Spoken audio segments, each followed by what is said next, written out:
Gentlemen, we do not stop till nightfall. What about breakfast? We've already had it. We've had one, yes. What about second breakfast? Don't think he knows about second breakfast, Pip. What about elevensies? Luncheon, afternoon tea, dinner, supper. He knows about them, doesn't he? I wouldn't count on him.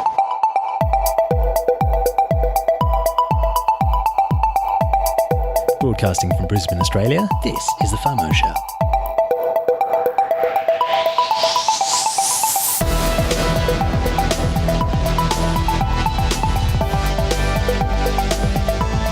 I'm Matt. And I'm Joe.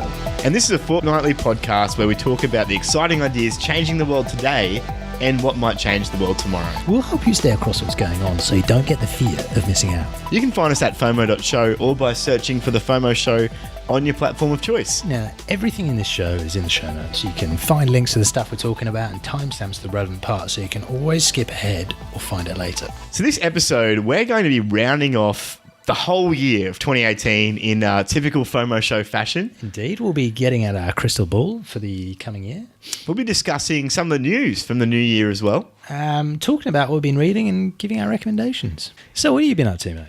I've been on holidays. Lovely. I've been travelling around the place, been a number of parts of our great country here in Australia over the last couple of weeks, and just generally detoxing from technology as well. So tried to stay off emails, stay off the net as much as I could, Telegram, all that kind of thing. So, because it was a big year. 2018 was a massive year. Nice. And you're back to work now? Yeah, back to work now. Back to work officially today. I have been doing bits and pieces around the place before now, but no, officially back to work today. Ready to hit the new year. And you did a lot of travelling as well. I travelled a 10-hour drive from here to go and visit my family, and and then I've come back, and now I've got to move house. Within 7 days, I'll become homeless. So, and you're not lying about that either. Like you genuinely basically right up against it. Prior planning and preparation prevent things like this from happening. But basically, there's been a Christmas break, and we've just been waiting for real estate agents. You know, if there are any of you out there, I love you, but seriously, that industry, just nonsense. Hey, so and then I've got a super busy couple months of work coming up, and mate, I'm just this close to breaking down and losing my hair. But we're getting close. But you're enjoying it though, aren't you? I mean, it's every time you talk to me about what you're doing at work, it sounds super interesting. Mate, indeed, it is so much of that. I've just managed to put myself into a corner with such a schedule. Yep. That it's all kicking off. Yeah. Have you done much reading over the Christmas holiday? Yeah, I have. So we actually read a lot, both Joe and I. So we thought that it was probably about time we started sharing some of the things we've been reading. Just so you can get some book recommendations, but also so we can get some of this stuff out in the show. Now, you've been reading two fantastic books. I think you reread one of them, and the other one is from an incredible investor, a very famous investor. What are the two books? Yeah, so the first book is called Poor Charlie's Almanack, and it's the wit and wisdom of Charlie Munger. And for those of you who don't know, Charlie Munger is what they call the silent partner of Warren Buffett. So Warren Buffett is quite famously one of the greatest investors of all time. Built an incredible business simply around investing in the right companies at the right time. They essentially invest in a lot of undervalued companies that then turn out to be very big companies down the road. And Charlie Munger is kind of like his partner in crime, but he's a lot more quieter. People don't really know of him, but he's a very, very intelligent guy. He ran a law firm before he got into investing, which speaks a lot to me, just because of the way he went about things. So I've been reading through that. It's a big book. It's about 600 pages long. I still haven't finished it yet, but I listen to a lot of podcasts, and Tim Ferriss I listen to a lot of, and it seemed like nearly every guest he had on who was a CEO of a company or someone who was an entrepreneur would recommend this book. Wow. You know? And I tried to get my hands on it, and finally got my hands on it after a while, and it's been really, really good. So if you're at all interested in investing or starting a business, or even just learning about how companies are valued and how someone can get around in capitalist society essentially and be quite successful, it's a really good book to read. Wow. Yeah. And on a similar vein, you've been reading 0 to 1 by Peter Thiel. Yeah, so 0 to 1, I think we mentioned it on the show before, but for those of you that don't know, Peter Thiel was the founder of PayPal. Yeah. And he's now at Palantir's his big project. And the whole PayPal thing's actually really interesting because he founded it with people like Elon Musk and The guy, Reid Hoffman, LinkedIn founder. Yeah. It was called like the people. PayPal 5 or something. Yeah. They all went on to do insane things. Yeah. So he wrote a book, and his book is all about how essentially how innovation should really occur, and the whole premise of the book is there's two types of innovation. There's 0 to 1, which is essentially doing something completely new, and then there's 1 to N. And 1 to N is essentially derivative. Right. He talks about how you should always be looking to go from 0 to 1, how you can begin analysing whether something's a 0 to 1 idea, different strategies for running business, and just drops all these nuggets in amongst the book as well. It's just such a golden book. Yeah. You will listen to it and you'll want to stop it all the time and take notes because it's an incredible book. It is. Yeah, you'll highlight it if you read through. Because one thing I got from reading that book, I bought copies for my friends as well. It's an incredible book. But the thing I got from it is if you start a company, you want to start a monopoly. So yeah, exactly what he's saying. Yep. Do something different, and it kind of ties into that Charlie Munger stuff where it's like they want companies that have a competitive advantage that consistently keeps them ahead. And mate, such good books, mate. You've been spoiled for choice there. Yeah, I have. But and there's other things I'm reading that we'll talk about in another episode. But you've also been reading a couple of books over Christmas, and you wanted to talk about one. My reading list has been sitting there for the longest time, and I finally got round to cracking on with it. I'm reading A Random Walk Down Wall Street, which is by Burton Malkiel, who's the Chief Investment Officer at Wealthfront. So if you got money and you just want to put it somewhere where it's earning money, like a lot of people put it into Wealthfront. And that's not financial advice. It's just he's the Chief Investment Officer there, and he's also an economist at Princeton. And the thesis of this book, from what I'm gathering, is firstly, don't trust the experts. And secondly, technical analysis, so people who look at charts and try and derive the future from what's happening, is complete nonsense. And he absolutely dismantles the entire industry of reading charts to try and predict the future with all these random patterns. And you might be a little skeptical about the concept, but he absolutely demolishes it. I mean, the way he goes through... So the first point he said, don't trust experts. He said, absolutely, do not take any word from an expert for granted. Now, it's very good advice because he gives an example of how experts are wrong the whole time. And one of them was, back in the day, there were tonsillectomies were this big thing where people were getting their tonsils removed because it was apparently not good for your health to have them, and some people had certain illnesses that meant they had to get their tonsils taken out. So that was a big thing. Now in New York someone did I can't remember which uni, but they did this study.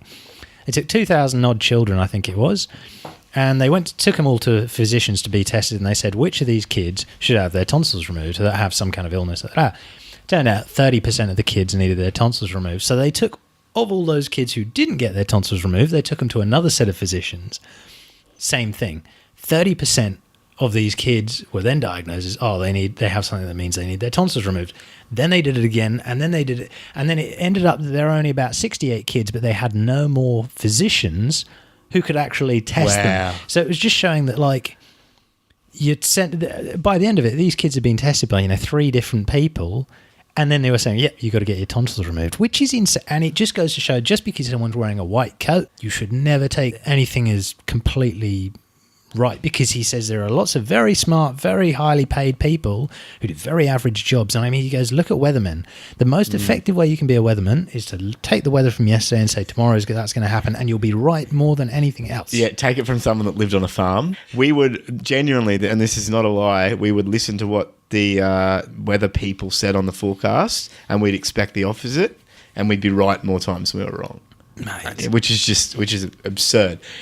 Granted, that look, and I will admit they got better a bit later on in my life, but very earlier on it was shocking. So speaking of not trusting the experts, this is not any type of advice. I mean, you just can't take advice from anybody, of where to put your money, what to do with you should be very careful. And this is just a podcast. We're talking about stuff, but it's not any kind of advice about anything, really. That's right, yeah. And look, some of the things we cover involve markets, they involve money. We do talk about cryptocurrency, some of which we may be invested in personally, but just because we're talking about something doesn't mean you should put your time, your money, or anything else that's valuable into it. So we're just internet people who say, do your research, never invest more than you can afford to lose, and avoid getting the fear of missing out. If you're new around here and you're new to the whole concept of cryptocurrency, we actually did a blockchain basics series way back at the beginning of the podcast. And it starts from around episode 2 and continues on until about episode 8. So it will give you some of the grounding in the fundamentals because it's a really good backgrounder for you. So yeah, it will help you understand what on earth we're talking about when it comes to blockchain stuff. So do check that out. Cool, let's get into the news. Japan's second largest bank is set to launch its own cryptocurrency in March. Yeah, so according to a report published by finance magnates on December 26, that was last year, Japan-based company Mizuho Financial Group is primed to launch its yen-pegged cryptocurrency in March 2019. So the cryptocurrency they introduced will have parity with the Japanese yen, so it'll be a stable coin basically, and can be used to make and receive payments through a mobile phone app. Users won't pay any fees while transferring the currency between their bank accounts and smartphones. So yeah, in exchange for facilitating feeless transactions, the banks would benefit by collecting better data on consumer spending patterns. Yeah, right. So first sources close to the matter, the yet-to-be-named digital coin will be rolled out to regional banks and retail shops, and shops using the cryptocurrency will be charged significantly lower fees compared to that of credit card services. So, look, I mean, Japan, we know already, we've covered it before, is very forward-thinking with Bitcoin, with cryptocurrency. They already take a lot of it. But this is interesting, seeing a bank actually come out and saying, we're going to go the next step. We're going to make our own stable coin. So the bank is making a stable coin, and we're going to roll this out to all of our regional banks, all the retail shops we have. So it seems like they're making a real play to get people into at least their crypto. And Japan is, they're very ahead when it comes to tech, and you see things there that turn up here 10 years later. Hopefully it'll mean that we can start seeing more robust smart contracts used in Japan as well. The New York Stock Exchange operator's crypto platform Bakkt has completed $180 million of funding. Yeah, funding. This was huge. So it's essentially a digital assets platform which is created by the New York Stock Exchange. So it's understandable the amount of excitement that was around this thing. But it reportedly included major names such as ICE, the Boston Consulting Group, Galaxy Digital, which is Mike Novogratz's fund, Goldfinch Partners, Alan Howard, and even Microsoft's venture capital arm, Pantera Capital. So what they also noted in the announcement was they're working with the regulators in the US to get regulatory approval for physically delivered and warehoused Bitcoin. And a lot of experts and commentators have been saying that this is going to be the thing that causes markets to rebound this year. And interestingly, this may give the opportunity for futures trading to take place in the future. Yeah. Which should be kind of interesting. So derivative products based off Bitcoin. Yeah. So it seems like the traditional markets are now recognizing the potential of this market, but they're essentially just trying to fit an older model over the top of the current market. And I've heard some interesting perspectives on this. I mean, some people think it's a real positive. Other people think it's a real negative. They think, we've created this new system, which is money detached from essentially all these old institutions. Why would we want to support something that essentially just puts all the old trappings on something completely new and takes away all the utility of it? So it remains to be seen whether it's a real positive or whether it's something that turns out to be negative in the long run. I guess we're just going to have to wait and see. But there is a lot of excitement around it. Next piece of news, Fortnite, which is probably the world's most popular video game at the moment, their store accepts cryptocurrency, but only Monero, which is a privacy-focused coin. Yeah, so this was a really interesting announcement when it came out. It essentially seems like the creator of Fortnite is a real big fan of cryptocurrencies. And generally what stores will do is they'll say, okay, well, we'll take Bitcoin, because that's the big cryptocurrency. It's the one everyone recognizes. But Fortnite, which, like you say, is by far the highest grossing game of last year. They're making a huge amount of money. Everyone's playing it. They took the really unusual step of coming out and saying, we're going to take crypto, but we're only going to take Monero, which focuses on privacy first. They're very private currency. There's a number of government people that have come out and said they don't really approve of Monero and other coins like it because it allows people to stay very private. But I reckon it's great. It's actually really, really cool to see. And this is where, again, and we'll talk about this more later, you often see gaming being the first thing to really trial these new technologies and make them mainstream. Yeah, look, if they can do it with crypto, then it's huge. It could be massive. Yeah. Right, the next piece is completely random. So Dubbo, which is it's a city in country Australia. I passed through it on my way to my holiday destination. Dubbo is hosting the world's first automated ute, which is like a utility vehicle if you're not from Australia, like a flatbed tray on the back of a... It's like a truck, like an American truck. Yeah. What they call trucks. So they're set to collect data on kangaroo movements. Wow. Now, the state government's spending $10 million across 4 years to basically get these self-driving, driverless, utes, which is what you call them in Australia, picking up data on kangaroos, because in New South Wales, which is the state which Dubbo is in, kangaroos...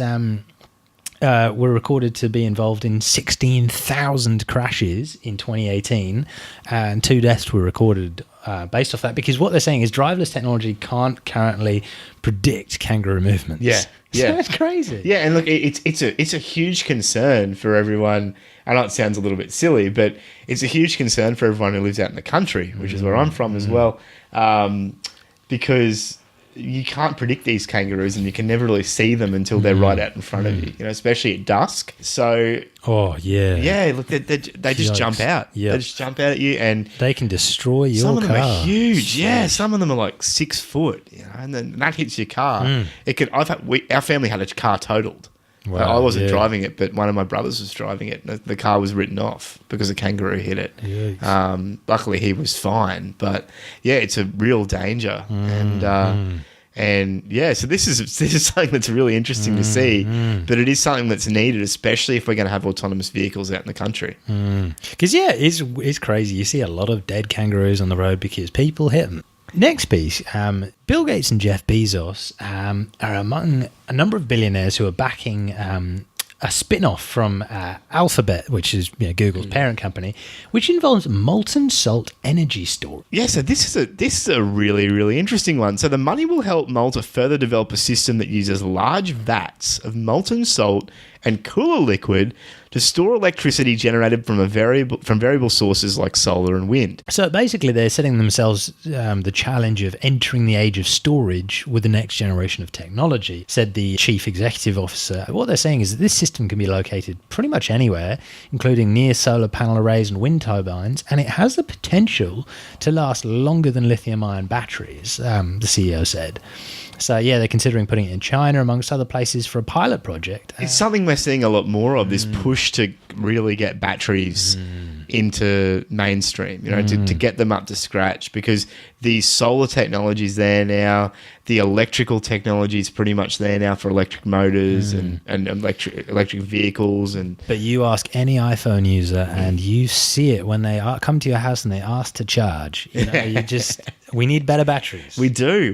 And it's hard because even the lithium batteries, which are great, like they're a lot better than the batteries that people used to have, there's still an inherent weakness in them. It's still at the end of the day made of a certain type of resource, and that resource can hold a certain amount of charge. And there's ways that they're improving them. There's ways that they're allowing them to hold more charge, use the charge better, or have more efficient motors. But there's a lot of companies at the moment experimenting with different ways to store energy now, because it is becoming such a big factor. And if someone can solve it, and this is why they call it a moonshot. They're going to make a lot of money very quickly, and they're going to enable people to do things with, especially solar energy, that we haven't been able to do up until now. So it's definitely a trend to keep an eye on. And if you are looking to invest, or if you're looking for something to get involved in that has a lot of longevity and utility down the line, then you could do a lot worse than getting into these kinds of renewable companies and industries. Nice. Another random one, following that Fortnite store accepting Monero, Jordan Peterson, who's this famous Canadian clinical psychologist who's written books and all kinds of stuff, and if you haven't checked him out, really interesting mind to listen to. Check him out on YouTube. He started accepting Bitcoin donations on his website. So this arose from another content creator being banned from the Patreon site. And this content creator essentially had a certain view and certain views that he pushed, but essentially was just expressing his right to free speech, just expressing his views. But Patreon decided that his views were not the views that they wanted to be allowing people to support on their website, and so they cut him off. And Jordan Peterson was looking at this and essentially said that if it can happen to this guy, it could happen to him. And he said he didn't agree with it, but also decided that it might be best if he diversified a little bit more and wasn't just relying on Patreon. So that's where this push for Bitcoin came. So, yeah, I think I checked the Bitcoin address the other day, and he had just, I think it was like 1.5 Bitcoin was given to him, but it's just kind of random. It's just really cool Yeah. just to see someone. That's where they turn first. When they're under threat of censorship, their first thought now is to think, well, I should start taking Bitcoin. So next bit of news, Rolls-Royce has developed a fully autonomous ship, and it could actually set sail soon. Yeah, so in a press statement, Rolls-Royce and Finn Ferries, which is a Finnish state-owned ferry operator, said they've announced that they've successfully tested the world's first fully autonomous ferry in an archipelago near a Finnish city. It's like a 53-metre car ferry, and it used Rolls-Royce ship intelligence tech to navigate between two islands. And even though the return journey was operated under remote control, this completed basic ship tasks, including mooring navigation. So during this pilot voyage, the boat actually had 80 guests on board and a human crew on standby. So unlike that autonomous train that we saw that crashed a few months ago, they actually had a crew on standby in case things went wrong, which is really good. But yeah, the AI and the sensor fusion enabled the vessel to detect objects, while collision avoidance technology prevented the boat from bumping into those objects.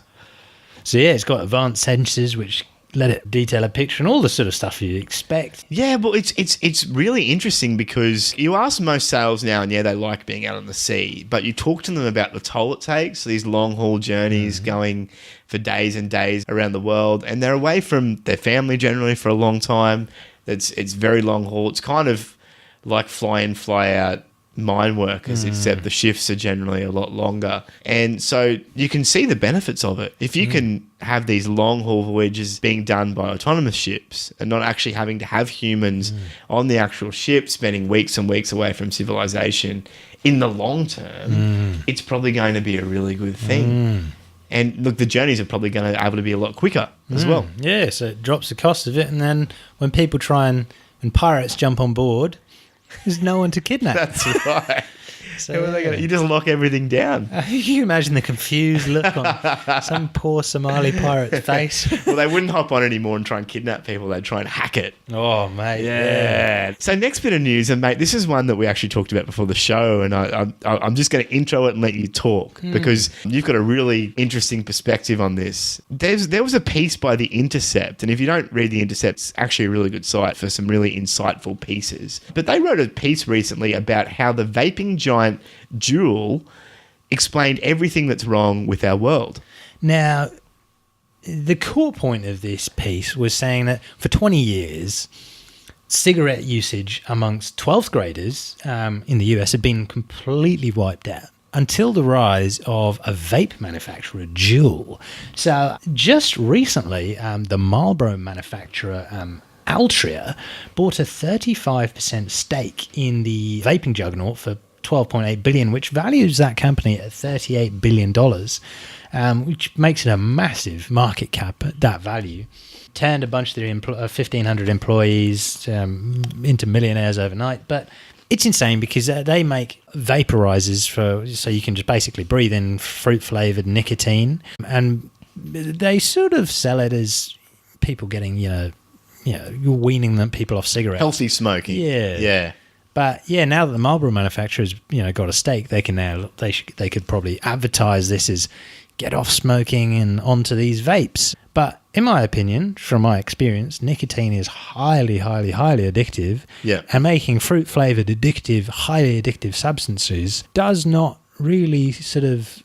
These cigarette manufacturers know what they're doing. Yeah. And well, you were talking about the young people. You were talking about the fact that for so long the usage of cigarettes has been going down, especially in young people, because the message has finally been getting through that smoking's bad for you. And so a lot of people don't really do it anymore. It's not cool anymore. But for the first time in basically our lifetime, smoking usage, especially amongst young people and people as young as 12, is going back up due to this vape or nicotine usage. Yeah. So it's just so dangerous, and it kind of makes you worry a bit because you can't just wean yourself. I don't think that you can really wean yourself off nicotine. I think you just have to stop. Yeah. Because it creates a cycle. Every cigarette every breathe of a vaporizer you have creates the need for the next one. Yeah. And there's you cutting yourself down to, just having one toke of a vape a day.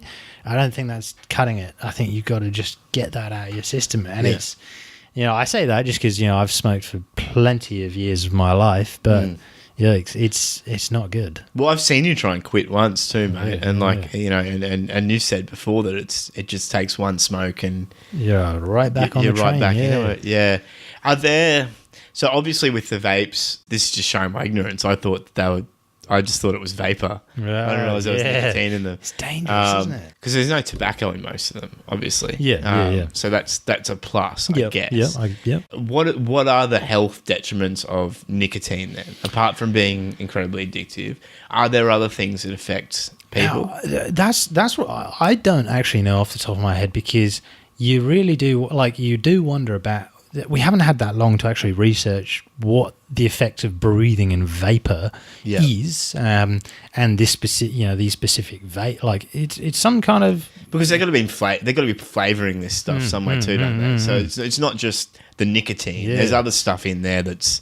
And the regulators are only scrambling now to say, you can't advertising these things to teenagers. The horse is already bolted. Yeah. The cool kids in school are already been doing vapes for a while. Yeah. And all of the other kids are copying them. Yeah. So any regulation you put in now is pointless. Yeah.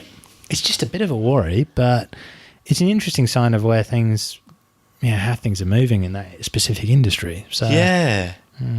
Yeah, I guess that Marlboro and other ones like it have survived long enough on the vapors of the smoking industry to kind of reinvent themselves now. And it's a good acquisition business-wise, because you think you've got an addictive product, you can sell people refillable capsules, and people will keep coming back. And these companies are great at adjusting their product to make it as addictive as possible. Yeah. Because you go back and, especially these machine-rolled cigarettes they have enough chemicals they've treated this tobacco with. They'll do the same thing with vaping liquids. Wow. But watch this space. So, Joe, it's now 2019. It is. Welcome. Welcome. Yeah. Yeah, so because we took a little bit of an extra break between we took like an episodes. extra week. Yeah. Because we were on holidays. Yeah. We talked about it, and we thought we just needed some time away from technology and spend things with family, etc., etc. So we didn't actually get to do our review of 2018, which we were planning on doing. So we thought this episode we might basically do a double up. We might do a 2018 year in review and talk about some of the most important trends we saw in 2018. But then also get out our crystal ball and look at what's coming for 2019. Mate, the big thing that you've been watching like a hawk has been the rise of enterprise blockchain. Yeah, so nearly every episode that we did, there was something new coming out of the enterprise distributed ledger side. And it all started with Microsoft. And if you go back into our earlier episodes from the year, we started with Microsoft and talked about their blockchain workbench and that all expanding. And then Amazon and SAP entered the game. Wow, yeah. Samsung are now into it as well. They've got enterprise blockchain stuff. And IBM are continuing to wrap up all their big partnerships as well. Right. Most of them are using Hyperledger, which is like a permissioned, distributed ledger, private thing. And the big challenge for us the whole year has been working out whether it's all just talk and a bit of a fad or whether it's actually of some use. And for those of you who don't know, enterprise blockchain and permission blockchain is essentially, it's kind of like a public blockchain in a sense that it records blocks of transactions and data one after another, chains them together, just like a public blockchain. But the difference is that it's all cordoned off. It's permissioned. Only the people that are allowed on it are allowed on it, and it's generally only controlled by a couple of people. Yeah, it might just be one server with Microsoft and Amazon and IBM. Most of them just host it themselves, and then people engage on it. So the big challenge is trying to work out, well, is that even useful? Or are you just making a really big, slow database that can be handled better by other things? And the jury's still out on that. But IBM in particular has kind of shown us that there may be more to it than we think. There might actually be some utility there. So the one particularly that we saw was their food trust that they've been developing with Walmart and Nestle and Unilever, because they actually gave all the people in their supply chain an ultimatum saying, you've got a year and we're moving to this. It's going to be blockchain based. And that was Walmart, wasn't it? That was Walmart. Just yeah. enormous. Yeah, and Nestle and Unilever are all tied up with that as well. Wow. It's all overseen by IBM. So we're beginning to see some of these companies go further than just a pilot. They're actually starting to use it. Right. Now, how it works in practice, we'll have to wait and see. We'll have to see what differences it has over a traditional database. But it seems like at the very least, with blockchain technology coming of age gradually, that these companies are at least prepared to change their minds about having just everyone having their own siloed point of information, but moving to more of a collected, shared ledger of record. Yeah, that's been a really interesting trend to watch, and I think it's only going to continue in 2019, one way or the other. Yeah. But it has been one of the hallmark points of 2018. Another thing we've seen over the last year has been the fall of ICOs. Two celebrities, you probably heard about, Floyd Mayweather Jr. and DJ Khaled. They both got taken to task by the SEC for promoting, fraudulent ICOs. But that's probably emblematic of where ICOs are really at, where people are starting to crack down on the people who are promoting those things. Now, you've definitely had your view on ICOs, but what's been the roundup on this? Yeah, so, 2018's been really interesting for ICOs. We saw them springing up all over the place a lot in 2017, and then that continued in 2018. And at the start of 2018, the big bubble was still going on. People were still pretty happy in general with ICOs. Yeah, look, for those of you that aren't familiar with ICOs, they're initial coin offerings. That's what they mean. And essentially, they allowed people to buy tokens, so blockchain-based tokens, in different projects in exchange for something. These tokens, you could trade them on the market, and some ICOs were promising that you could use them for something down the line. So there were things called utility tokens, which ostensibly were going to be useful in some way on a platform down the line. Some of them were saying you'll use it as a unit of exchange on our own blockchain platform.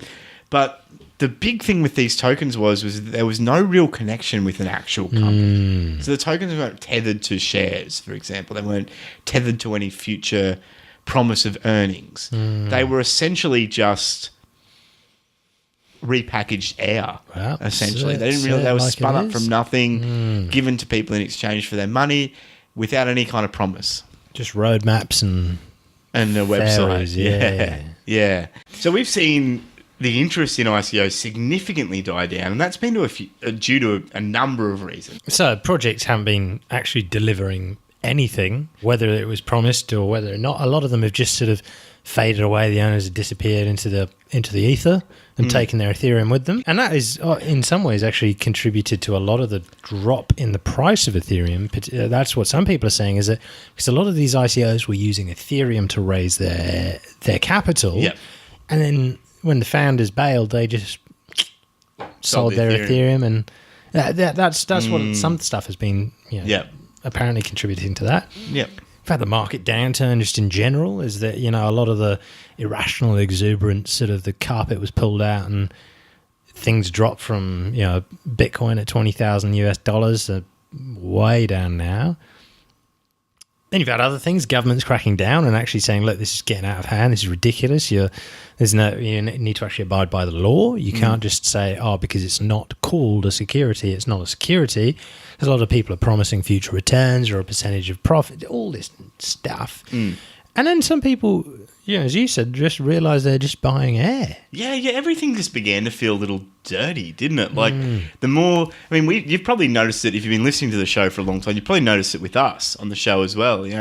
At the very beginning of the ICO craze, I guess you'd call it, we were probably quite enthusiastic about it ourselves because it was a good way for projects to raise money to go and do things. But then as time went on and, the veneer wore off and we saw that a lot of these projects were scams and, a whole bunch of charlatans came towards, and Joe's just pulled up Global Tech, which we mentioned a couple of times on this show.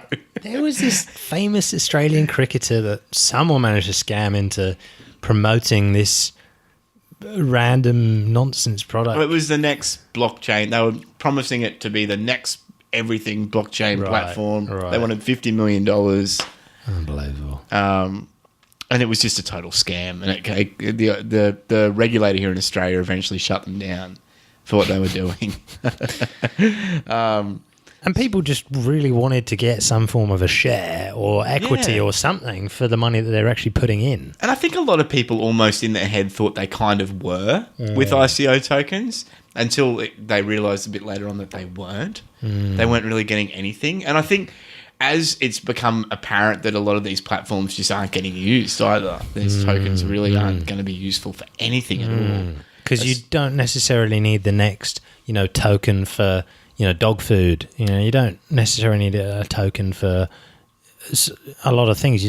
Not every service needs its own token. Yeah, and that's kind of been the big realization. I think a lot of these projects have promised people that their tokens are going to be used in their ecosystem and worth it, and then they've began to build things and realized that actually, crap, we probably can't use these tokens because it doesn't make sense. And I mean, I recently got into a little bit of an argument on LinkedIn about Power Ledger, which is a project here in Australia. And because the Australian newspaper, which is a big newspaper here, the Australian Financial Review, reported on them and essentially said, well, what are they doing? They've had 2 years. They took all this money.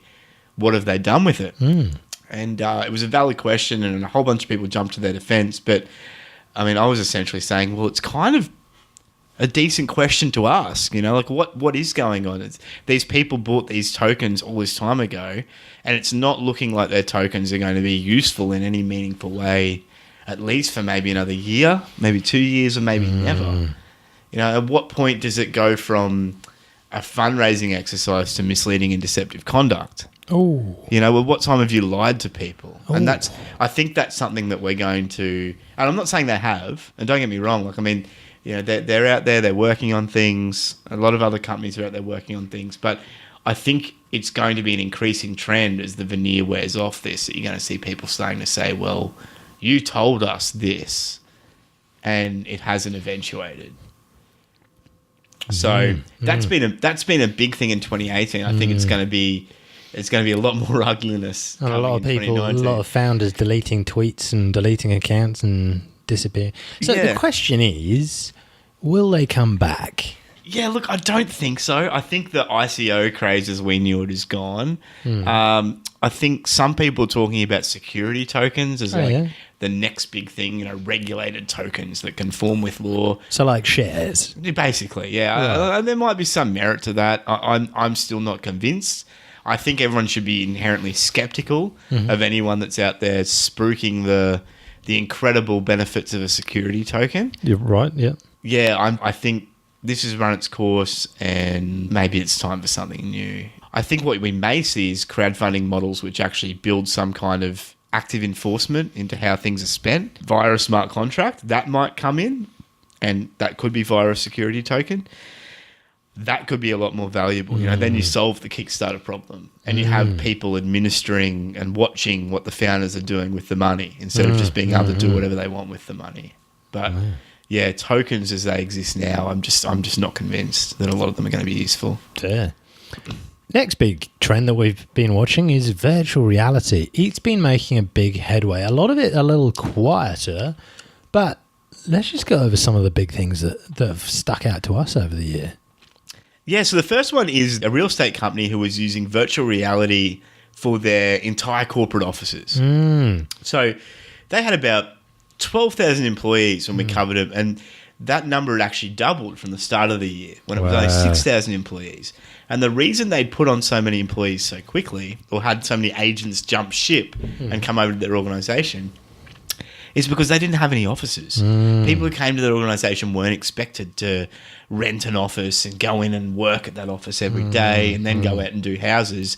They said, well, let's build a virtual world, put our offices in there, let people be able to walk up to each other and talk over their mics and, attend these meetings and conferences in our little virtual world, and they can just go out, get on with actually doing their work, and when they need to do something internal, come back, boot up their computer, and do it in their computer. And all they've got to do is just to suspend their disbelief for a little bit, just pretend a little bit that the virtual world's the real world. And once people were able to get over that, they realised that they were getting more commission, they were able to sell their houses with better rates, so they're getting more customers. And they weren't having to rent expensive offices and drive into the city all the time. Yeah. And which that means, was... quality of life, all that. Sorry, keep going. No, exactly. And so that was all achieved through developing a VR office, essentially. And what is insane about this is you don't actually need a VR headset to go into a VR world. You could just get one of your employees opens their laptop up and it's just... You just get it in, you open up almost like a 3D game, but you don't see it in 3D. You just see it on your screen. Yep. Just how people play computer games at the moment. That's right. You can just jump straight in, and this is going to be... there are so many interesting tools in it now. One of the really interesting pieces from the last year has been seeing how companies are actually using VR to train staff. Yeah. So we saw Walmart bought 17,000 odd headsets, and if you go on YouTube and you just search KFC VR training, there's this random thing where it's like this whole, you learn how to use the KFC tools and the equipment just in VR. And it's, I don't think they're using that on all their stuff at KFC, but it's a cool little video. And that one's funny because like the Colonel's talking to you and like joking with you. And was that even real, or is that just like some brilliant final project? I think it was real. We'll play a clip from it. Yeah. Tell me, do you like games? Welcome to my game. Me, Colonel Sanders. I'm watching your every move. This game will teach you how to make my original recipe chicken. The hard way. Excuse me. All right, here. Until you learn how to make my chicken right, you will not be allowed to leave. That's unreal. It's creepy. But it's like a sign of things to come, isn't it? Mm-hmm. And I was chatting to some dude who works in one of the offices near to mine. Yeah. And I was just like, what are you up to this weekend? And he's just like, oh, this is the other week. He was just like, I'm just going to get in VR all weekend. He's got the HTC Vive headset or whatever. And he's like, games are insanely good. Like, you can play Minecraft in VR. And he's like, he gets lost for hours just playing VR games. Wow. And I've heard that. I don't have a VR headset myself. It's on my list of like luxury items to get. Yeah. But I don't have one yet. But I've heard people saying that VR is actually okay now. And people are actually able to play in VR now. It's insane. It's insane. And I mean, Facebook are investing heavily in it because they bought Oculus years ago. And it's still new, but it's one day it'll get in. And it's so superior. It is so superior. Like, you think about it, even with working, like even with doing actual work on your computer. I mean, I have all sorts of different windows up, all sorts of different programs up, as you well know. But I'm restricted by my screen space. But with VR, you just put your goggles on and you've got pretty much unlimited screen space and you don't need unlimited room. It's true. It's true. Oh, well, this same guy was actually saying one of his mates works for an architecture firm, actually not far from where we are at the moment. Yeah. He said that this firm, they basically have a guy who they pay full time to turn their architectural designs into actual 3D models within Unity. Wow. And they actually give this to their customers. This is a real business in Brisbane, an architecture firm. And they're showing clients, they're saying, do you want to see that in VR? They give them the headset and you can look around this property. Wow. Now, how good a value add is that? And this is happening in our city. Yeah. It's not 10 years off, it's happening now. Wow. And that's unreal. Like, as a person, if you, instead of seeing it on the, like a render, it's just a flat render on a screen or even just a plan, you can actually see what your house would look like pretty much in real life at to scale. You know, and then you can walk through it and say, oh, I don't like that as much as I'd like this. Because you don't notice the height of doors until someone shows it to you. Right. Sorry, go on. Yeah, well, I mean, you know, it's the difference between having a hobbit hole and an actual house. But I mean, we saw that with the Amazon stuff with VR as well. You know, when they was trying on their clothes and they had the kiosks in the shopping centres in India. Insane. Imagine being able to rifle through virtual shop shelves, find a shirt that you like, have your biometrics there in the VR world and just put it on and then look at yourself in the mirror. Because didn't they have every item in the Amazon catalogue pretty much on like their top sellers list or something in VR? Yeah. Something crazy. And you could that. like rifle through it like you would in a real shop. It's just crazy. And you could make some amazing looking shops. Yeah. And that's just going to be so disruptive to, and we'll talk about this more in our predictions because we're going to talk about VR, but it's going to be incredibly disruptive for a whole bunch of industries. Because you look at, you know, the amount, you know, especially luxury fashion companies. Yeah. You look at Chanel and what they do. They could make the Chanel experience store and they could have the full leopard walking around and stuff. It would be insane. Yeah. But things that you can't do with an actual shop, you could make wonders. Yeah. There's going to be a lot to it. So we're going to be very so excited about that. And I think you can tell. We're loving it. Loving it. So next bit, we also saw some pretty crazy stuff coming out of the disgruntled ex-Bitcoin community, I guess we'll say. Yeah, because you had, what was it, Bitcoin Cash, which resulted from a disagreement within the Bitcoin community. Yeah. So then Bitcoin Cash became Bitcoin and Bitcoin just became, I don't know. It was very confusing. Yeah. And then there was disagreement in the Bitcoin Cash community. So then Bitcoin Cash became Bitcoin Cash ABC and it also became Bitcoin Cash SV when they split it in two. Yeah. Everyone who had Bitcoin Cash then got one of like equal number of each, basically. Yeah. And it was all to do with, you know, what was Satoshi's original vision, because keeping to the original vision is really, really important. And then it's just got very confusing. And so I think it's fair to say that both projects that have been derived from Bitcoin Cash have now become even more irrelevant than they already were to a lot of people. Right. You know, while it was Bitcoin Cash, I think people were still willing to give them the benefit of the doubt and, you know, say, oh, that's interesting. But now it's all happening again. I think people are just a bit worn out and they just don't really care anymore. You know, we've talked about this before, but it's interesting to watch the ideological wars, I guess you'd say, over what people think an anonymous creator's original vision for a decentralized system that's not meant to be governed by anyone is. That's such a good point. You know, like, and to me, it seems like such a silly thing to argue over, because the whole point of the system was that it wouldn't be beholden to any one person. And it was almost like kind of an evolving experiment. But that's just my view. We won't go any further into the Bitcoin scaling wars.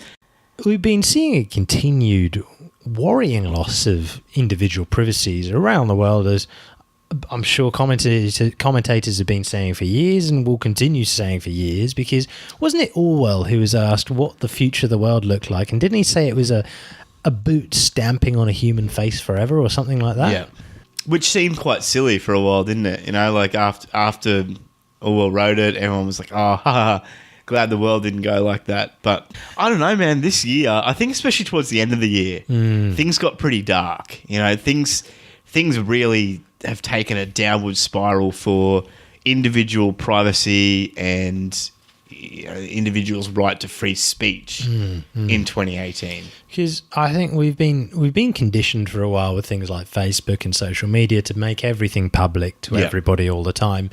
And then by the time we realise how much we've given away, it's very, very difficult to pull those reins back in. Yeah. And I mean, there's been a number of scandals of data loss and, whether it's been Amazon Alexa spying on you or, Facebook, leaking data to all these parties who they've been giving data to openly for years, or whether it was, Google sucking in every decision or thing that or everything you say to your Google Home and...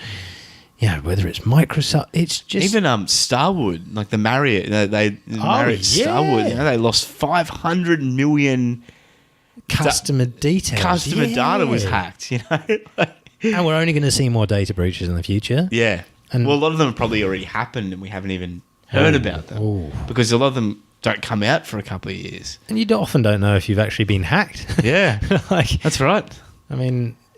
Well, that Starwood one was a perfect example because they were in the system for 3 years or something ridiculous. Right. So there's that corporate side, which is bad, and I think at least now we're aware that the corporate side are after our data and they use our data to make money, and people are becoming more careful about what data they give over, what services they use, which is nice. And look, the GDPR legislation from Europe has probably helped. It's quite promising because it's you having a bit more control over your data. You're saying, no, I want this data that is held with this company to actually get removed because it's no longer needed. And but the GDPR and the EU are probably the exception to the rule for at least for 2018 and governments, aren't they?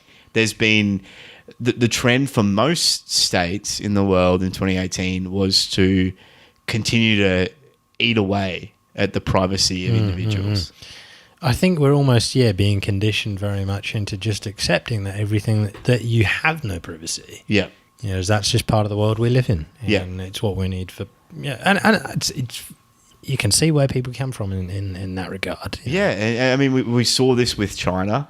We covered China a fair bit in 2018. Their social credit system, their surveillance system. So that social credit system, what is that? Is that if I tweet something that's really negative, what are the It's multifaceted. So essentially, the goal of the social credit system is to give everyone in China a rating on their credit as a citizen, how good of a Chinese citizen they are in the metrics set by the state. Right, okay. And so looking after your family and stuff, you get more points. That's right.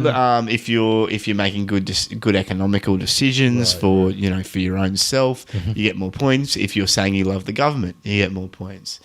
On the other hand, if you are a journalist who is critical of the government, you get less points. You get some points detracted from you.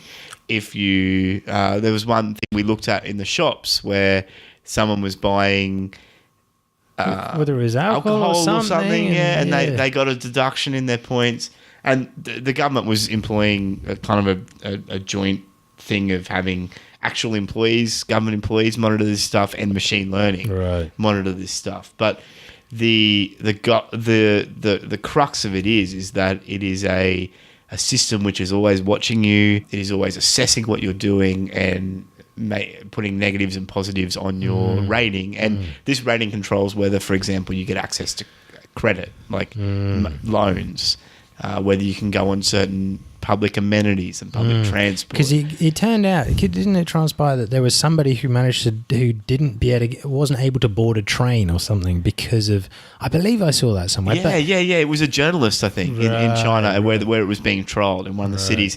And the biggest problem for him was when he was talking to this journalist, I think it was an ABC journalist, he said that once you get down in the social credit system, it's almost impossible to get back out because you can't use any of the things and have access to any of the things which would give you more social credit. And so you're locked out from good housing, you're locked out from good public transport. Because here in the Western world, we kind of take it for granted that the government's involved in a lot of our stuff. But you can still, if you go out and try and rent a house, they're not going to make a call to some central government registry that's going to check your social credit rating. At least not yet. But that's what would happen. And they'd see that, oh no, you're only a 2 out of 5. So the only housing available to you is the flea-bitten stuff on the edge of the city. You can't have one of these nicer apartments. Now, we should be under absolutely no illusion that this is exactly where the smart city is leading us. It is, while at the same time it's making things very good for governments, and there are some genuine benefits, finding car parking spaces in a city, getting notified there's a car parking space available nearby, you can head this way, or keeping streets safer, helping police predict where all the problems might be so they can actually get there in advance. There are some really good benefits to the state and society at large for a lot of this stuff, monitoring things, you're reducing wasted time and stuff. But at the same time, all of these smart city devices and applications have a very dark side, which is definitely something to be aware of and not to shy away from discussing. Yeah, and look, the big worry for us in the Western world, we look at China and we think, oh, that's horrible, but then at the end of last year, we covered the Assistance and Access Bill here in Australia and what that meant and what that put through. And it has a very, very strong China-esque ring to it in the powers it gives the government. It gives the government powers to require companies to install their government-approved software without their knowledge and without telling anyone else. It gives them, essentially obliges companies to become proxies and spies for surveillance agencies. And that's really worrying, especially with the technological capabilities that we have. And so we've, through some things that have been coming out in the US, through the UK, basically the Five Eyes countries in particular have been quite bad with this. We've seen an erosion of individual privacy in the quote-unquote free world as well, which is really concerning. So, yeah, the surveillance state is something that we definitely need to be keeping an eye on. Yeah. But it's not all bad, and there are some opportunities, but wherever you have the opportunity to have some privacy, you may as well make the most of it. That's right. Won't always Well, be you can. But yeah, well, it does sound like incredibly negative. It's not all bad, but it is worth knowing that these things are happening, and they're very much... It's the double-edged sort of technology, isn't it? Like because we do try and celebrate the good stuff as much as we can, but as part of that, you have to recognise that something which is really good can usually be used as something really bad as well. And I think a lot of the time we shy away from calling this stuff out when we really should be calling it out, and we should be saying, no, this really isn't right, what you're doing. And what we saw with the AA bill last year, it just wasn't right. It's not right. And it's not the direction we want to be heading in. And I don't think we should ever be giving up our freedoms for the convenience or an easier life. There's some things which just aren't worth giving up. Then we've had the launch of a bunch of alternative blockchain platforms, some of which is super promising. Yeah, so this 2018 really saw some very genuine competitors to Ethereum come out. So Ethereum, for those of you that don't know, is the kind of the incumbent smart contract platform. It can do what Bitcoin can do, which is send value from one person to another, but it can also do a whole bunch of other things. It's a lot more programmable than Bitcoin is. Right. You can set down certain rules, and those rules will always be followed. So if you say, I'm going to build a contract where 50% goes to me, 50% goes to Joe, whenever money comes into that account, 50% will always go to me and 50% will always go to Joe. And we can both see that. And that's the beauty of something like Ethereum, which is an open, trustless, distributed computing platform, which is great. But there's been problems with Ethereum. Ethereum's been quite slow. Ethereum's been quite cumbersome. It's almost too decentralized in a sense that no one is really working on the base level stuff, and it's falling a long way behind. And so we saw, for example, EOS, which we all got quite excited about, come out this year. We saw VeChain, which we covered as well. Cardano is another one, which is still kind of coming. It's not there yet, but it's shaping up to be really good. And even Bitcoin ABC and SV, which we talked about before, they're both even talking about building smart contracting layers on top of their platform. So we saw a number of those platforms come out, and we're also seeing a fair few others in development. You got a number of other ones which are continuing on. You got like Neo, Nem, Stellar, I think, are building something similar. They're in bed with Facebook. There's some ties there. Even Hyperledger, I guess you could also say, is an alternative blockchain platform that's really come into its own in 2018. So that's been really interesting to watch as well. Mate, we've seen open source software just getting better and better. I mean, open source where anyone can contribute code, assuming anyone is a programmer, but lots of people can contribute code to it, and these movements are really growing. I mean, you've personally witnessed a number of the benefits of open source software. Yeah, you have. Yeah, this I guess 2018 for me has been the year of getting really excited about open source, and it's cool because it's coincided with a whole bunch of really awesome stuff happening in the world of open source.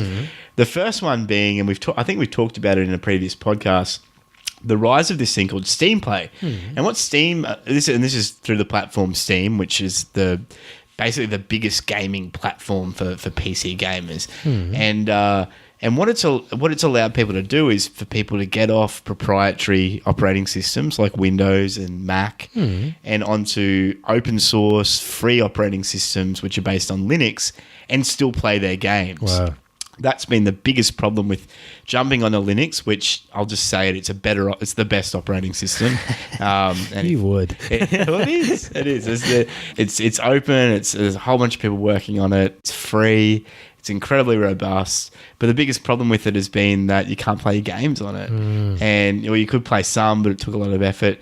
But Steam have essentially taken all the open source work that was done on playing games on Linux and just thrown all their resources at it because they really believe in open source. They think that operating systems should be open source and free and available to everyone. So it's meant that my name is Matt, and I've been off Windows for 3 months and I'm still playing all my games.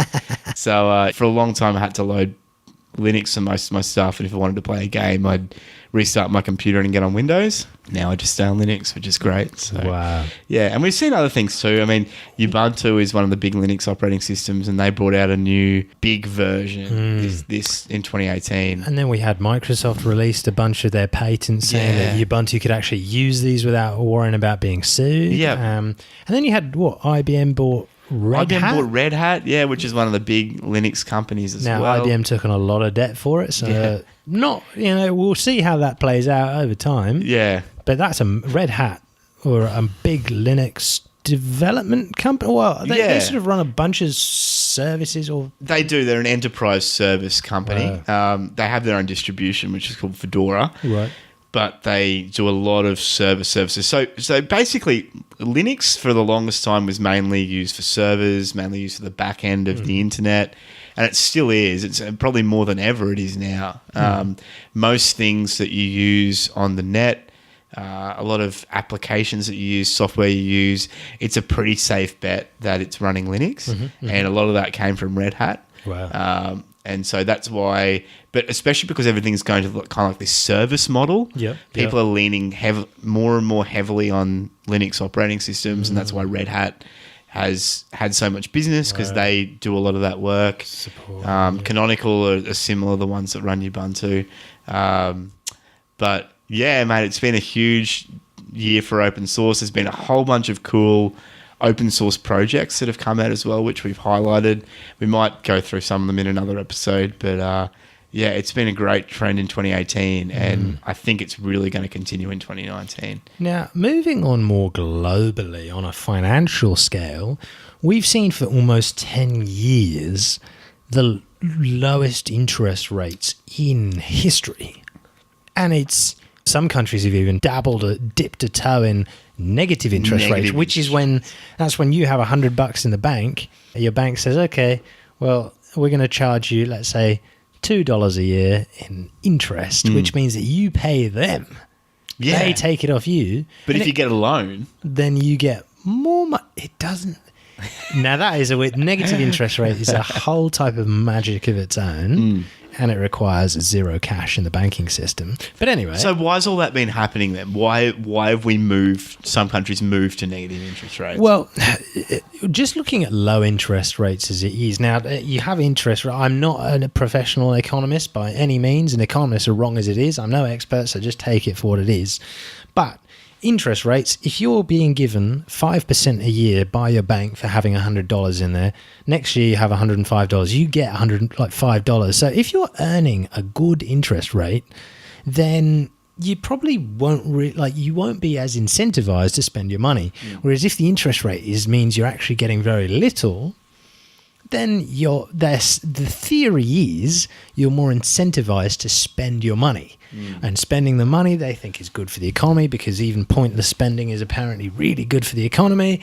Spending is good, and we should have... Spending is good. Yeah. Just don't question that. That's right. That morale. And yeah, you've just said really low interest rates. Now, a lot of very smart minds say that interest rates are sort of the last line of defense that the major central banks have. And by being on historically low interest rates, it doesn't suggest that our economy is in brilliant shape.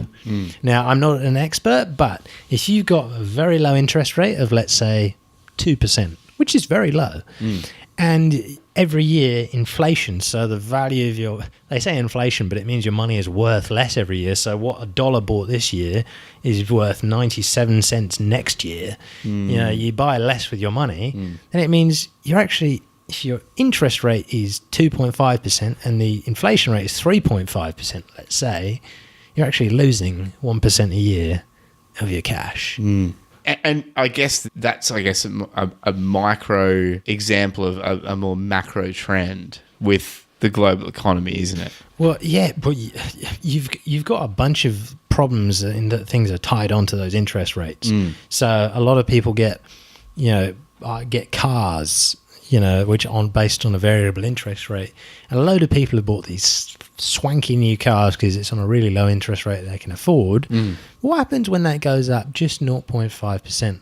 I mean, Trump was really angry recently when the Federal Reserve put the interest rates up a very small amount. But it's like, that ultimately causes, a very small amount of extra interest. Some people are like, I can't afford my car, just ditch it. And that's what hasn't been moving much, isn't it? Because people aren't game to lift interest rates, because so many people are now indebted to the hilt. Yikes. That a small shift in interest rates could set off a domino effect that may spark the next depression. We're not built on particularly solid ground. Yeah. And we have been printing money out of thin air for quite a long time. I mean, quantitative easing, which is what they call it, wasn't really used in history. As far as I'm aware, it wasn't used very much at all until quite recently. Yeah. So I'm not saying it's all doom and gloom, but it's not all perfect. So financial markets are in potentially a precarious situation, but neither of us know the future. Yeah. And you should not take our word based off it. But I would say have some caution as you go. But who knows? I mean, we're just people who do a podcast on the internet. That's right. And many very smart people say it's just going to go up forever and growth can go indefinitely. So literally there are many schools of thought, and we don't know what's going to happen. It's also been a really interesting year in geopolitics, hasn't it? There's been a big rift between US and China, if you've seen it. We're not talking about politics, just more like globally. The US and China have had this big rift. There's been an effect on imports in America, where companies even like Tesla are being taxed on importing things from China, which they need for manufacturing. So there's actually being tariffs that they're putting on. And there has been a huge amount of growth in the developing world in 2018 too, hasn't there? I mean, if you just look at the year-on-year growth, I mean, you've seen Vietnam has seen decent growth. I think it was apparently 7.3% year-on-year. You've had Bangladesh making a similar sort of growth, India making decent growth like that, China, Philippines, Pakistan, Indonesia, Poland, Egypt, Malaysia. There's been growth, some real growth in some of these countries. They're all names you don't hear, apart from India and China, I guess, anywhere near as much, especially when you're talking about successful countries that are growing. And one country that I really want to be investing in next year more and more is India. Just love it. And why's that? Because I think there's so much opportunity, not only in the way that they're looking in expanding their broadband and internet connectivity around the country. I think also they're they've been very closely tied to the UK for a long time. So there's actually a closeness in language, a lot more, just because quite a number of English speakers there. There's so much opportunity and such a brilliant culture there. Not that these other countries don't have that, but I mean, India has so much promise, and they're going to be reaching 1 billion people if they haven't already. I think they have. It's ridiculous, isn't it? So I mean, these countries, super exciting. Yeah. And we'll hopefully be covering them more in the next year, because we've seen like trade routes being growing over the last year, whether it's through the China's Silk Road. We've just been watching that for years. Same with the other routes that are going through Iran and Afghanistan. Just ones to watch, and we'll keep talking about that. So that's a really good segue then, I think, into our picks and predictions for 2019. So what are those things that you would say would be, a sure bet, if there is one? Well, I think, like what we were talking about, I think for me, a sure bet is that China continues its expansion. It'll claw more away from the US.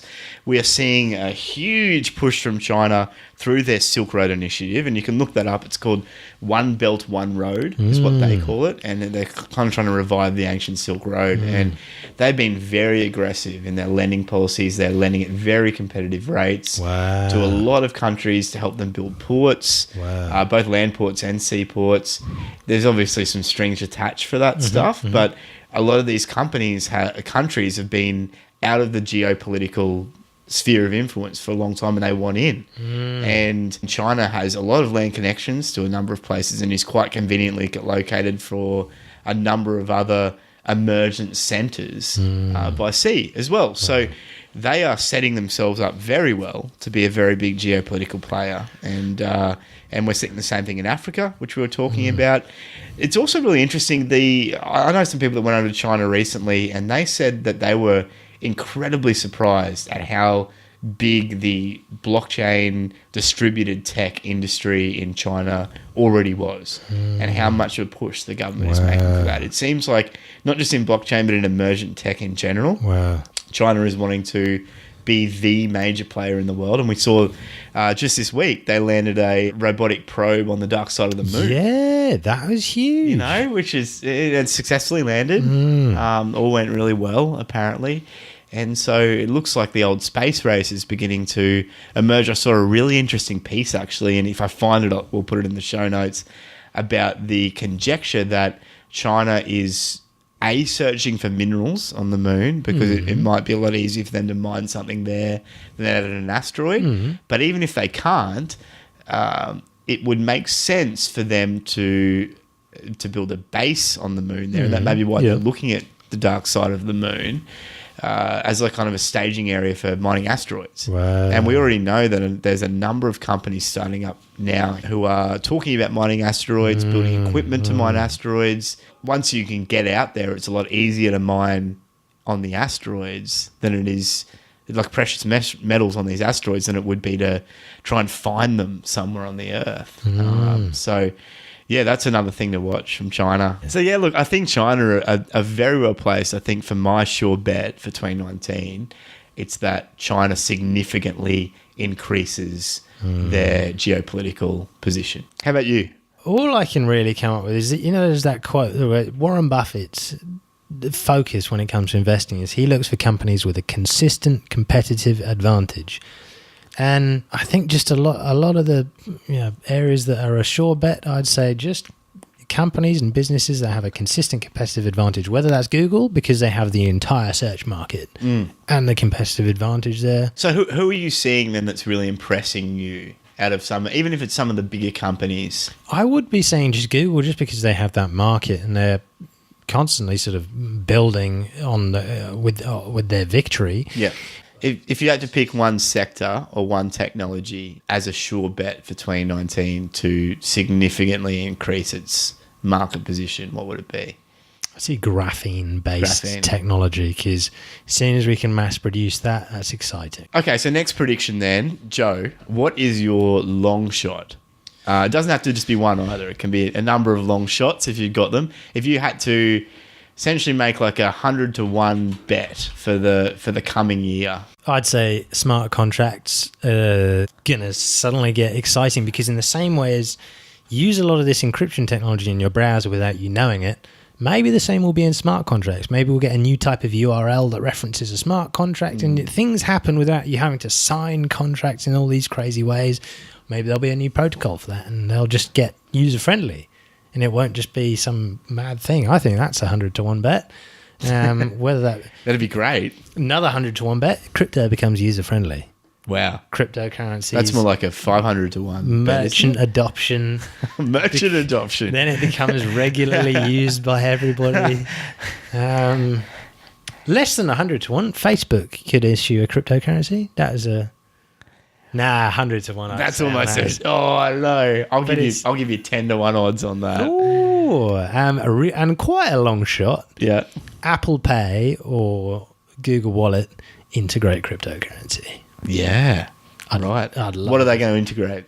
That's a good question. I didn't really think about this. I'd probably say they integrate a bunch of major cryptocurrencies, like the top 50 ones, Yep. but do it based off a fixed, price. So when you're at the checkout, it's just that you spend $1 whatever of that coin, and it takes $1 whatever of that thing. Okay. I say that I haven't really thought it through, which is why it's 100 to 1 long shot. What about you? What would you say? What would you say are your big long shots for the year? Okay, so my first one is that we see a government or bank launch a stablecoin on a public smart contract blockchain network. And now I wrote this prediction down before I realized that a Japanese bank had actually announced that they were doing this. So I'm kind of going to have to revise this a little bit and say we see a government launch or mandate a stablecoin on a public smart contract blockchain network. Now, the reason why I think that would be such an exciting long shot is that if we can get a government to support a stablecoin on a public network, that will give that public network a lot more legitimacy, and it will give businesses a reason to start saying that, yes, it's now safe for us to use these smart contracts. And we can go to the government and say, you need to make smart contract endpoints. Can I posit on the 1,000 to 1 odds that it's Zimbabwe, and it means that Zimbabwe can finally get international trading within Zimbabwe coin, and people exchange their Bitcoin for Zimbabwe coin? It'd just be great. Have you been talking to Jordan recently? It's a whole nother question, huh? What's your other long shot? So my other long shot, now this is probably 10,000 to 1 odds, is that Liberland, the libertarian paradise country on the disputed border of 3 other countries, gets recognised as a legitimate international country. Wow. Does that give them like UN Security Council status? Yeah, it means they can have an ambassador, and they can, you can immigrate there and get a passport. Yes. Yeah. I don't think that's very likely, but we'll see. I'll give it a... My other long shot is that some legitimate research is done into 5G technology before it's rolled out. So some legitimate research is done into the health impacts of 5G technology, and it's given publicity, like mainstream publicity, before the 5G network is rolled out in a major Western country. That's highly unlikely. But I love your thinking. I love where you're coming from. It's a long shot. Okay, is my nose bleeding? Mate, looking at the big tech, the tech which has really excited us in the last few years, what are the technologies that you think are just going to continue to come out and get into the foreground this year? Yeah, look, mine is almost a safe bet because we've already talked about it. We've already been excited about it. But I think virtual reality will be, like VR technology will be increasingly used in business settings, like in a big way. I think you're going to see several large companies either do what that real estate company did, which we talked about, which is begin to actually sell their offices up and put everyone into VR and say, stay home, you can work from VR now. Or you're going to see VR be integrated into large corporate workflows in some new and unique way. We've already seen training. Maybe there's other ways that this technology will be integrated. Maybe customer service or maybe marketing. I'm not sure. But we will see virtual reality increasingly used in a business setting. I think it's going to be increasingly used in a gaming setting. I think that's a given. I think even things like high fidelity, which we've covered before, Amazon Sumerian technology like that, you're probably going to see that used in gaming. I think retail is a really interesting area where we may see VR really start to take off. but there's got to be something that gives people a genuine reason to buy like a VR visor. Because until then, it's just playing a game that on your killer computer app screen. sort of thing, yeah. Yeah, and I think you may start seeing companies either buy them for their employees or say you need to get one of these. If you get one of them, you're going to be able to work from home 2 days a week, 3 days a week or something. Yeah. Where do I apply? Yes. Yeah. That's cool. Yeah. I would love to see someone also develop like a genuine business VR operating system. So someone can sit in like an office on top of a cliff overlooking a big sea, have their virtual computer set up around them and just have a bunch of screens and shift them around with their hands, and do a touch screen in VR or something. Yes. Yeah. Yes. I don't think we'll see that in 2019. But imagine a board meeting where everyone's in VR, just a huge whiteboard and people can just walk up to it, draw on it, do all sorts of things. Anyway, that's my... Yeah. 2019, I think you're going to really begin to see business starting to harness this technology in a big way. How about you? The technology I'm really excited to watch this year is a few things. First off, smart cities. We did a whole episode feature on smart cities. Check it out. Cities have the opportunity to make a lot of money off this smart city stuff and make things safer and all those sorts of things. But we're going to see with all these smart CCTV cameras, I think coming off of that, we're going to see more and more machine vision in action. You're already seeing machine vision chips being built into security cameras. I mean, there are a number of companies that do that. Really worth watching because then it's going to be you're going to speed through the city. Not a single speed camera, just a regular CCTV will be able to measure you doing that. So machine vision, I think we're going to see more developments in that. Next up, I'd love to see more battery technology, seeing it advance. Who knows what's going to win at the end of the day? Something could come completely out of left field and just knock the whole thing out of the park. Electric transportation following off that. I mean, I want to see buses, lorries, dump trucks, all those vehicles that have really big weight and do lots of start, stop, start stuff, especially buses and dump trucks. Would love to just see advances in that. That's something I'm excited Because about. that's what's really energy inefficient at the moment, isn't it? All these big vehicles starting and stopping all the time, putting a lot of weight on their motors, churning a lot of fuel. Yeah. But they can't really keep that up with a battery. Like it would draw too much power from a battery to do that a lot of times at the moment. So you get good torque, but just not good lifespan. Yeah. Well, lifespan, battery. Your vehicle gets good lifespan, but your battery just doesn't stay up to it. And then what's following that is you're seeing all these cars are slowly becoming more and more autonomous. I mean, cruise control is one thing, but you're starting to see lane assist with all these new Volkswagen Sports and all these things. And whether it's just keeping you in your lane or whether it's Mercedes or all these things, Teslas giving you a beep if your eyes go shut and you start falling asleep. More and more autonomous stuff there, and eventually we're going to be able to go and have some whiskey and then drive home without having to drive, which would be lovely. So and also really excited to see all these satellite constellations that they're putting up in low Earth orbit to have really fast internet. Whether it's SpaceX are looking at doing that, a number of different companies are looking at doing that. Yeah, it's kind of cool. So, and are they aiming at taking away the need for wired internet, or is it more aimed towards developing world? Do you know what? I think there's a bit of both because you do see some advances, meaning that you could actually get really fast speeds, and lower latencies as all this tech improves. Yeah. But as you've experienced with satellite internet, it hasn't been so fun. It's no fun at all. So, what blockchain platform are you really excited to be watching this year? I guess I share it with you really at the end of the day. You do, yeah. We actually were hoping to have 2 different blockchain platforms, but we both settled on the same platform. Yeah. So this is going to surprise none of our regular listeners. EOS. We're both excited about EOS. EOS.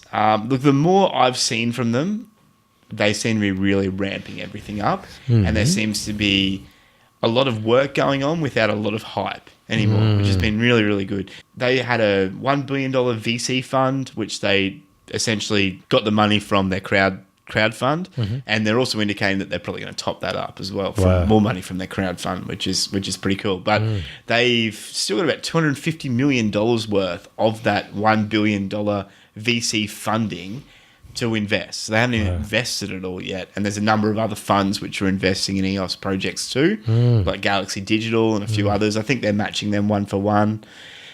So they've pumped a lot of money into a number of these companies, these startups to build on their network, which is really something that most other networks haven't had the luxury of being able to do. And what it's meant is that these companies, these startups, have been able to employ a lot of developers. And a lot of these developers are actually saying that it's a really easy platform to develop for too, which is encouraging to see. That's really important, yeah. So that's been one thing. So there's a lot of development activity, but there's also a lot of companies jumping ship from Ethereum to EOS. And we're seeing that more and more and more. And it seems to be that because... So EOS has been topping the daily transaction volume now for months. There's no other blockchain that's doing anywhere near as much transactions as EOS is. And it's all because of... these distributed applications that you build on top. So I think the EOS network passed Ethereum in about two or 3 weeks for the number of users on their distributed applications. And that's now way ahead. Ethereum isn't even close for the number of users using the application. And the reason for that is a lot of people using these quote-unquote EOS applications don't even realize they're using a blockchain. Because what's been built on top of it is put on like a phone app or a gambling website or something, and people are essentially interacting with a blockchain without even knowing it, which is what we were hoping for. And that's kind of what you want. You don't need to explain things to people. People just use it. Yeah, and that's happened within like 6 months of this platform being live. You know, which is unreal. So that's been really promising, and I think that's why a lot of these Ethereum companies are now saying, well, the technology is there to take our smart contracts from Ethereum and bring them over to EOS. The platform is faster. It's easier for developers. That things are getting fleshed out, and they're giving us funding. Why would we not go to somewhere where the blockchain actually does what we want it to do, instead of saying with Ethereum, which is essentially promising a whole bunch of, oh, it's coming, scaling is coming, we're going to fix it, but it's never actually happening. Yeah. So that's a couple of things. I mean, there's a few other things that are really promising. So Bancor is pretty exciting. They have this cross-chain liquidity network that they've sort of built, which allows you to transfer smart contracts or tokens? Yeah, tokens. From Ethereum to EOS and vice versa. Yeah. But it's not all good though. Yeah, so there's been a lot of hacks. Yeah. Not of the EOS network itself. There's been hacks of a number of smart contracts that have been developed for some of these platforms. The encouraging thing is, though, it seems like everyone's looking out for each other. There was a recent one on one of the gambling apps, and they realized that another gambling app had the same vulnerability, and they let them know as well and said, hey guys, here's our patch, you should patch it like this too. Wow. And that was, I think that was the biggest takeaway, is that they were actually able to patch their smart contract, which you can't generally do on Ethereum. Sheesh. So I guess that's another plus of the platform. There's also been some issues with their governance as well. They had this thing called ECAF, which was like a dispute resolution arm, but it's rubbed everyone up the wrong way. And I think it's actually, most of the block producers have come out now and said they're not going to honour any of their decisions. Wow. So the community's kind of taking it into their own hands to make things more decentralised again, which has been really encouraging. And a few other things. I mean, firstly, there's no significant secondary software for EOS. Now, people are waiting for like an official Block One, which is the company that's building EOS, their wallet. People have been waiting for that for a while. People have been waiting for... Yeah, there aren't a huge amount of things we can go, hey guys, this is what it's all about. I mean, you've got some gambling dApps, which is cool, and you've got Everipedia, which is cool. So you've got quite a lot of cool things, like a Wikipedia thing that's based on it. But I'm personally just waiting for a really trustworthy, as trustworthy as I can get, wallet for EOS. The UX still isn't great, is it? And it just needs to get better there. Yeah. Yeah, and what's the use case that you're really excited for in blockchain? My big blockchain use case for 2019 would be gaming. Wow. I think gaming always gets out ahead of everything else. It's always where a lot of the innovation happens. You look at things like Engine, Dfinity, we've covered those things before. You've got these new token standards like Ethereum ERC 721 and 1155, I think it is. They're designed to have non-fungible assets and different types of smart assets. And you've also got things like High Fidelity, which Galaxy Digital is invested in. And VR World. Yeah, VR World with EOS behind the scenes. There's so much of this technology coming through, and there's already so much interest in it. It's such a good fit for gaming, and especially multiplayer gaming.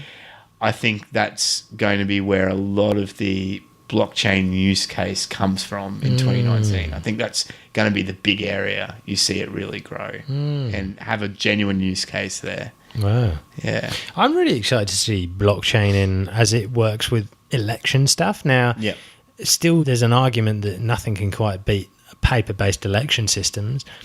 But I'd be really interested in seeing that, in areas where you need trust, whether it's in how crowd-funded platforms use their money, but mainly just seeing how elections could work with the blockchain. I'm really excited to see whether there's any potential with that. And secondly, seeing these, these big DAOs, what's that? Decentralized autonomous organizations, seeing how people pick up the ball with that and run, whether it's a bunch of people for a company having its own DAO, or seeing how the employees vote on things, on how money is spent or how decisions are made and taken.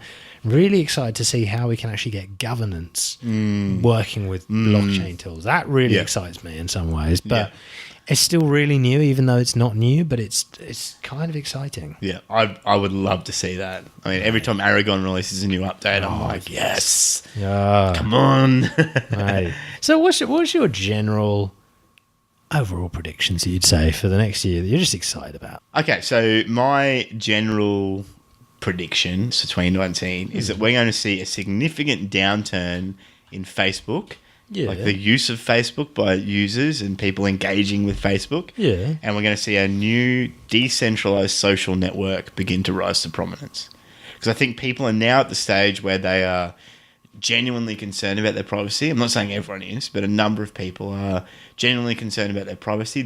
Facebook has kind of become the symbol of everything bad about social networks and privacy. They're easy to not like. They're easy to target.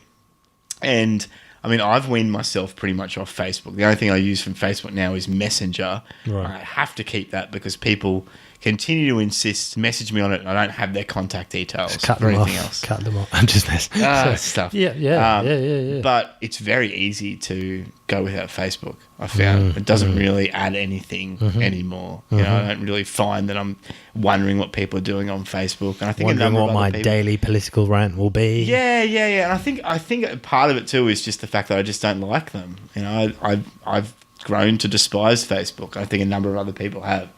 So I think we will probably see the rise of a decentralized alternative that isn't Facebook. I don't think it will be the same as Facebook. It might be something new, but part of the reason why it will rise to prominence is that it will be decentralized, open source, user controlled, and respecting privacy. Wow. I think that will, and it won't just be something small.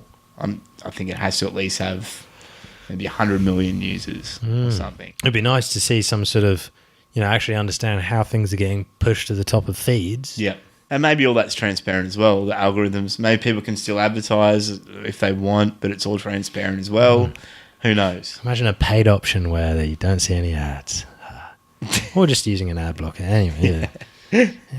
How about you? Mate, I think that it would be really nice to see more people capitalizing on the internet, because that is it is the most powerful tool that our society has. I think we should make the most of it. I mean, you're seeing a lot of alternative media outlets out there, and you see a lot. I mean, there's a lot of news that you can get through non-mainstream sources, people would say, but I think that's super important. I'm hoping to see a backlash against this sort of toxic political environment where it's all about, these people who are saying something I don't like, and all this alarmist news reporting, as you very well put it, where it's so you switch on the news and it's this is the person you should hate today and here's why, and tomorrow you wake up and it's and here's the people you should not like and here's why, and this person already condemned, it's I just woke up, how's he condemned?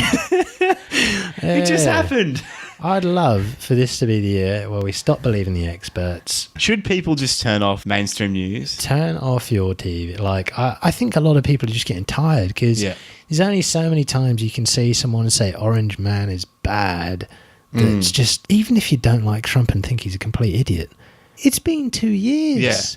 Yeah. Like, let's get some other headlines in. That's right.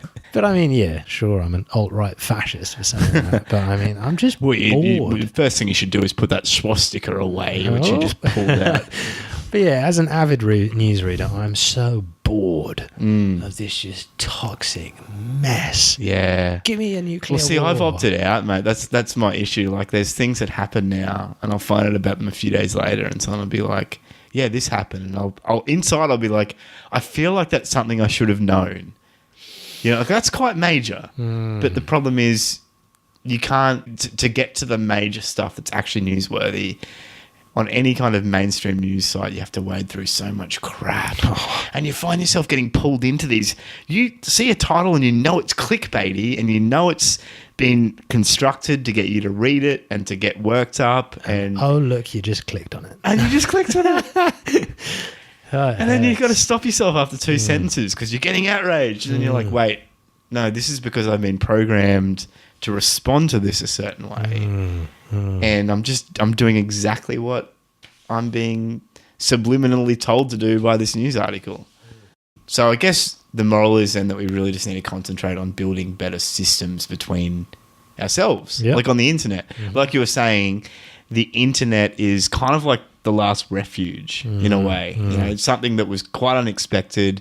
It's been set up quite decentralized, quite difficult to control, as we're seeing. It's kind of the perfect place to begin bringing people back together, begin building things of use.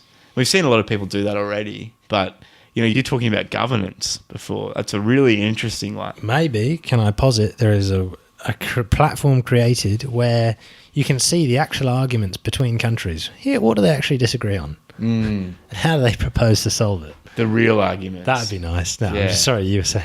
Oh no, it's true though. I think we need to shine a light on more of the stuff. Do we just begin building new structures? I think you're right. Maybe people just need to be like, look, we can't wait for someone else to sort it. May as well take things into our own hands. Yeah. I mean, that's why they built, Bitcoin in the first place. Yeah. I say they. I have no idea who built it, but I mean, Craig it Wright. seems Craig what Wright built Bitcoin. it seems that was.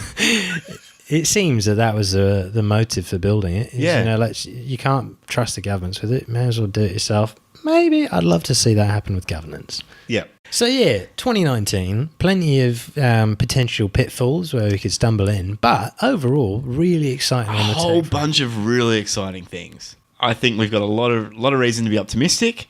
Yeah. And we've got a lot of cool things to look forward to that we can highlight. And if that didn't put you off, why not come into our Telegram, join our Telegram channel, which is like a little chat tool thing, app that you can get, FOMO.show/Telegram. Come in and say hello.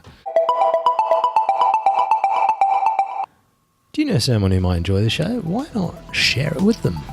You can find us at FOMO.show. You can jump on our Telegram at FOMO.show/Telegram. And follow us on Twitter at _FOMO_show. And YouTube at FOMO.show/YouTube. Sorry, there's been a delay in me putting the latest episode up on YouTube because It's okay. You're on holiday. Yeah. That's it for us here at the FOMO Show. Thank you so much for joining us. If you like our show, please do feel free to subscribe in your podcast app of choice or via our YouTube channel. I'm Matt. And I'm Joe. And as always, remember, No FOMO.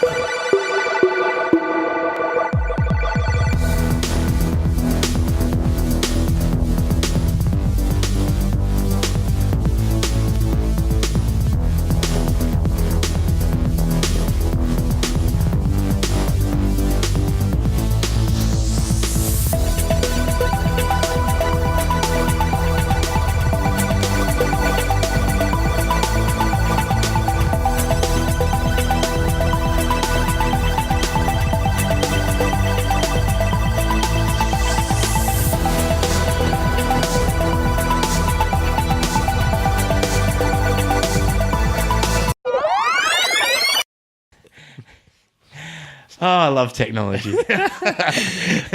Beep. This show has been censored. Beep.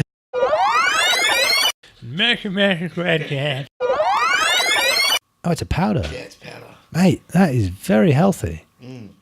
Mate, you're trying to expand your lifespan.